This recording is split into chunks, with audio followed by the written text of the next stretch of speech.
Как се е променила архитектурата на Русе в последния век, могат да видят русенци от изложбата, подредена в един от моловете в града.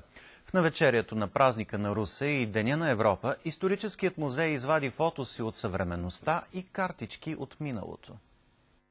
На паната са показани изгледи от емблематични за Русе сгради и места. Съпоставени са гледки от преди век и днес. На фотографа Николай Василев е отнело почти година време да намери същите гледни точки, от които колегите му от миналото са снимали хотел Балкан, паметника на свободата, банка Гирдап и градската градина. Директорът на Русенския музей Николай Ненов разказа за реакциите на хората, видели вече изложбата. Много често изображенията са и повод за гордост. Като казват, ето виждате ли тази сграда, тя е на моите роднини, или пък в този магазин аз помня какво сме си взели, или така ми разказвала баба. И всъщност изложбата ги провокира да се чувстват повече русенци и до голяма степен, разбира се, повече европейци. Снимките могат да се разглеждат до края на месеца. Цялата изложба пък е събрана в специален албум, който е направен като пътеводител за града.